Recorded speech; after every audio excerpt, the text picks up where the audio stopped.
माफ कर दीजिए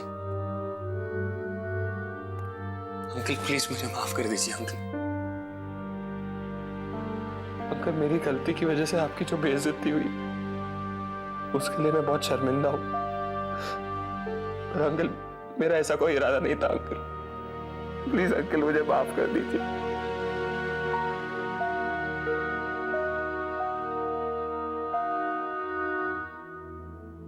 पुत्र इतने बरसों से मेहनत मशक्कत करके जो इज्जत कमाई थी ना, 1 मिनट में मिट्टी में मिल गई।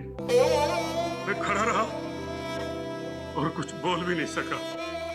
क्या बोलता कि ये कंगन आपके बेटे ने दिए मुझे? चोर वो है, मैं नहीं। अरे उन्हें तो ये भी नहीं पता कि तू मेरी बेटी से प्यार करता है और उसी से शादी करनी है। और सच कहूं कि मैं तेरे परिवार वालों के सामने तेरी इज्जत उछालना नहीं चाहता। और एक बात और कि अब मेरी आंखों में तेरे लिए कोई इज्जत नहीं, कोई इज्जत नहीं।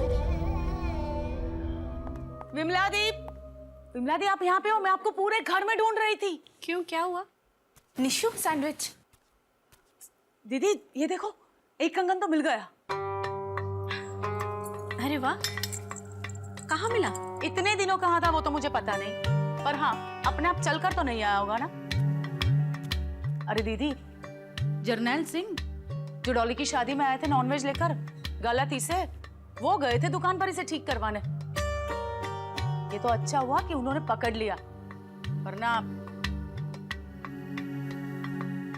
सच कहूं दीदी, ये दूसरा कंगन भी वो जर्नैल सिंह के पास ही होगा। रुकमा ने ना चुरा के उन्हें बेच दिया होगा। हाँ, गिरे हुए लोगों की कमी थोड़ी है दुनिया में। ताई जी प्लीज, अब फिर से। निशु, दूसरों को भी बोलने दिया कर। निशु, इधर आके सैंडविच खा ले। और रूपन, देख, जब तक कोई ठोस सबूत नहीं मिल जाता ना, तब तक तू रुकमा पे ऐसे इल्जाम मत लगा। ठीक है, फिर पूछो इस जर्नैल सिंह से कि ये कंगन कहाँ से मिला उनको। और हाँ, वो बोल रहे थे कि रमेश ने उसे ऐसे ही जाने दिया। हाँ भाभी, मैंने उसे जाने दिया।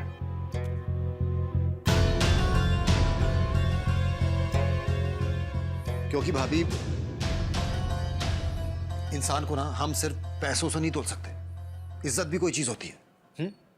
और जनरल सिंह ने वो ढाबा सालों से ईमानदारी से चलाकर वो इज्जत कमाई है। मैं यकीन के साथ कह सकता हूं कि वो ऐसी हरकत कर ही नहीं सकते। मुझे समझ में नहीं आ रहा है रमेश, कि बाहर वालों को बचाने के लिए तुम अपने घर वालों से क्यों लड़ रहा है? भाभी, बात बाहर और अंदर की नहीं है, बात सच की है। और जब तक हम में से कोई सच नहीं जानता है, हम ऐसे ही किसी पे कैसे इल्जाम लगा सकते हैं? रमेश, रूपन भी तो यही कह रही है। शायद सच यही हो कि जनरल सिंह ने चोरी के कंगन खरीदे हों। और रूपन, तुम भी क्या ये मेरे कंगन लेके बैठ गई? अरे मिल गए ना तुम्हारे कंगन। सब पड़ जाओ मेरे ही पीछे। पर एक बात मैं बता देती हूँ, मेरी आंखें ना कभी धोखा नहीं खा सकती। मैंने तो डॉली की शादी में ही देख लिया था, उस जर्नल सिंह का कैरेक्टर मुझे कुछ खास नहीं लगा था। कुछ भी कहो, ये कंगन मिले तो उसी के हाथ ना। और आपने तो उसे पूछा भी था ना कि कहां से मिले ये कंगन? दिया था उसने जवाब? नहीं। बस, फिर कौन हुआ चोर? जिसने चोरी की है वो, या वो जो चोर को छुपा रहा है? जर्नैल सिंह। बस चाची,